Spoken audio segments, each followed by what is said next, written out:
খাৰুপেটীয়াৰ জংগলপাৰাত মাধ্যম আন্দোলনৰ শ্বহীদৰ স্মৃতিচাৰণ সভা। শ্বহীদ ওমৰ আলী জহুৰ আলীক জাতীয় ভাষা শ্বহীদ ঘোষণা। 855 শ্বহীদৰ তালিকাত ওমৰ আলী জহুৰ আলীক অন্তৰ্ভুক্ত কৰাৰ দাবী। বিগত বৰ্ষসমূহৰ দৰে এইবেলিও খাৰুপেটীয়াৰ জংগলপাৰাত অসম সংখ্যালঘু সংগ্ৰাম পৰিষদৰ দৰং জিলা সমিতিৰ উদ্যোগত আৰু অসম চৰ্চাপৰী সাহিত্য সভাৰ দৰং জিলা সমিতিৰ সহযোগত শ্বহীদ ওমৰ আলী আৰু জহুৰ আলীৰ স্মৃতিচাৰণ সভা অনুষ্ঠিত কৰা হয়। অসমীয়া ভাষাৰ অস্তিত্ব ৰক্ষাৰ স্বাৰ্থত 1972 চনত দৰঙৰ খাৰুপেটীয়া আৰক্ষী থানাৰ অন্তৰ্গত জংগলপাৰা গাঁৱৰ ওমৰ আলী আৰু জহুৰ আলী আৰু শ্বহীদ মোজামিল হকে 5 অক্টোবৰ প্ৰাণ আহুতি দিছিলে। অসম চৰকাৰে মোজামিল হক আৰু ওমৰ আলীক শ্বহীদৰ মৰ্যাদা দিছে যদিও জহুৰ আলীক শ্বহীদৰ মৰ্যাদা দিয়া নাই। আজিলৈকে ওমৰ আলী আৰু জহুৰ আলীক শ্বহীদৰ মৰ্যাদা প্ৰদান নকৰাত তীব্ৰ ক্ষোভ প্ৰকাশ কৰে। উক্ত সভাত অসম সংখ্যালঘু সংগ্ৰাম পৰিষদৰ কেন্দ্ৰীয় সভাপতি মহম্মদ আলী খলিফা, অসম চৰ্চাপৰী সাহিত্য সভাৰ সভাপতি খবিৰ আহমেদ, দৈনিক গণ অধিকাৰ কাকতৰ সম্পাদক শ্বাহজাহান তালুক, অৱসৰপ্ৰাপ্ত জিলা উপায়ুক্ত আব্দুল ৰহিম শ্বেখ, অসম সংখ্যালঘু সংগ্ৰাম পৰিষদৰ মুখ্য উপদেষ্টা তথা অৱসৰপ্ৰাপ্ত অধ্যাপক নাজিৰ হুছেইন চৰকাৰকে আদি কৰি কেইবাগৰাকী বিশিষ্ট ব্যক্তি উপস্থিত থাকি মূল্যৱান ভাষণ প্ৰদান কৰে। শ্বহীদ ওমৰ আলী আৰু জহুৰ আলীক জাতীয় ভাষা শ্বহীদ হিচাপে ঘোষণা কৰে অসম চৰ্চাপৰী সাহিত্য সভাৰ সভাপতি খবিৰ আহমেদে।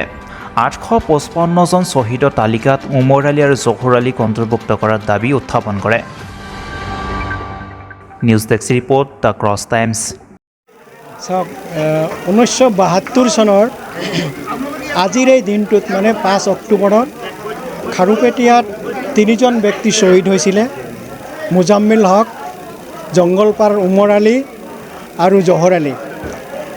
সদৌ অসম ছাত্ৰ সন্থাৰ নেতৃত্বত 1972 চনত মাধ্যম আন্দোলন চলিছিলে, সমগ্ৰ অসমত চলিছিলে আৰু এই 3জন ব্যক্তি সেই মাধ্যম আন্দোলনত যোগদান কৰাৰ কাৰণে ওলাই আহিছিলে।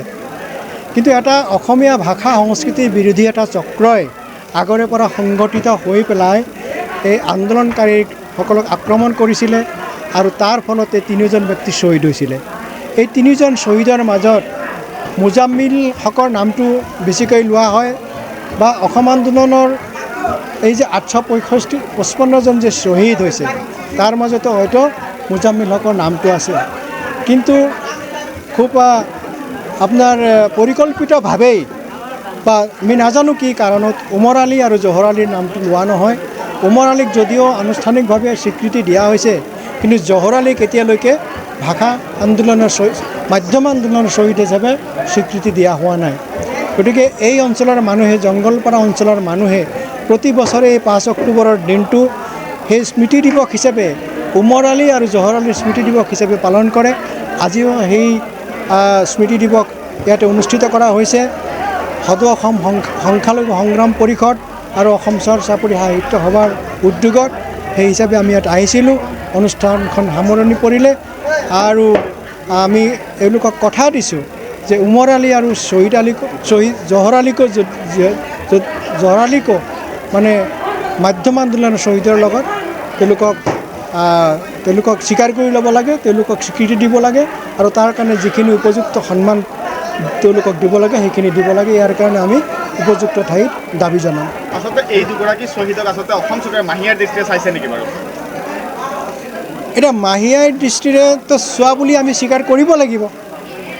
কাৰণ যদি মাহিয়াৰ দৃষ্টিৰে নাচালেহেঁতেন, তেওঁলোক প্ৰথমৰ পৰাই তেওঁলোকক স্বীকৃতি দিলেহেঁতেন আৰু শ্বহীদসকলৰ লগত তেওঁলোকক সমান সন্মান দিয়া গ'লহেঁতেন।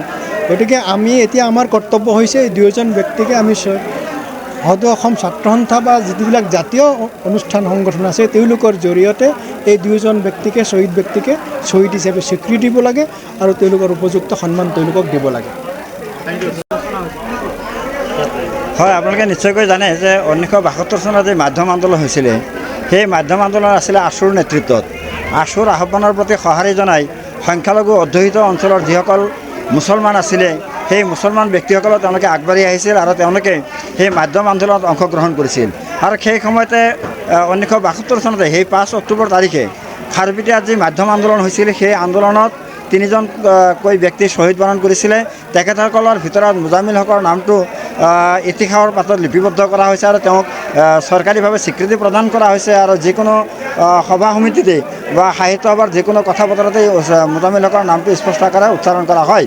কিন্তু দুৰ্ভাগ্যৰ বিষয় যে এই সংখ্যালঘু অধ্যুষিত অঞ্চলৰ পৰা দুগৰাকীকৈ ব্যক্তি শ্বহীদ হোৱাৰ পিছতো তেওঁলোকক চৰকাৰে যিভাৱে স্বীকৃতি দিব লাগিছিল বা তেওঁলোকৰ স্মৃতি হেৰি কৰি ৰখাৰ কাৰণে সজীৱ কৰি ৰখাৰ কাৰণে যি ধৰণে ব্যৱস্থা গ্ৰহণ কৰিব লাগিছিল আজি পৰ্যন্ত অসম চৰকাৰে সেই ব্যৱস্থা গ্ৰহণ কৰা নাই বা অসম সাহিত্য সভায়ো আজি পৰ্যন্ত সেই ধৰণৰ কোনো পদক্ষেপ গ্ৰহণ কৰা নাই। তাৰ কাৰণে আমি দুখ প্ৰকাশ কৰিছোঁ আৰু আমি অসম সংখ্যালঘু সংগ্ৰাম পৰিষদ আৰু চৰ্চাবাৰী সাহিত্য সভাই আমি আজি পণ লৈছোঁ যে যেতিয়ালৈকে নেকি শ্বহীদ উমৰ আলী আৰু জহুৰ আলীক অসম সাহিত্য সভাই স্বীকৃতি প্ৰদান নকৰে বা অসম চৰকাৰে তেওঁলোকক ৰাজহুৱাভাৱে স্বীকৃতি প্ৰদান নকৰে বা যিকোনো সভা সমিতিত তেওঁলোকৰ নাম উচ্চাৰিত নহয় তেতিয়ালৈকে চৰ্চাবাৰী সাহিত্য সভা আৰু অসম সংখ্যালঘু সংগ্ৰাম পৰিষদ কেতিয়াও ক্ষান্ত নহয়। তাৰ কাৰণে যি ধৰণৰ ব্যৱস্থা গ্ৰহণ কৰিব লাগে বা য'ত যাব লাগে যাৰ ওচৰত গ'লে তেখেতসকলক মানে স্বীকৃতি প্ৰদান কৰিব তেনেকুৱা অনুষ্ঠান প্ৰতিষ্ঠানবিলাকৰ ওচৰত আমি আবেদন নিবেদন জনাম বা তেওঁলোকৰ লগত আমি আলাপ আলোচনাত মিলিত হ'ম যাতে এই দুগৰাকী ব্যক্তিক যাতে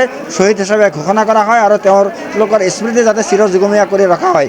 তাৰ কাৰণে ইতিমধ্যে আমি অসম সংখ্যালঘু সংগ্ৰাম পৰিষদে নিজাববীয়াকৈ জংগলপাৰা যিখন জুনিয়ৰ কলেজ আছে সেই জুনিয়ৰ কলেজত আমি শ্বহীদ উমৰ আলী আৰু জহুৰ আলী আৰু মোজামিল হকৰ নামত ইতিমধ্যে আমি এখন স্মৃতি সদন নিৰ্মাণ কৰিছোঁ আৰু আগন্তুক দিনত আমি জিলা সদৰত হয়তোবা তেনেকুৱা এখন স্মৃতি সদন নিৰ্মাণ কৰাৰ কাৰণে আমি পৰিকল্পনা গ্ৰহণ কৰিছোঁ।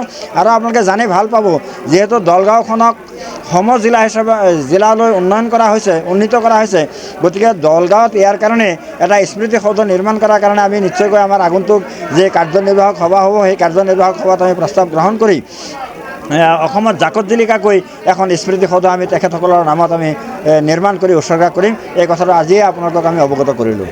Thank U.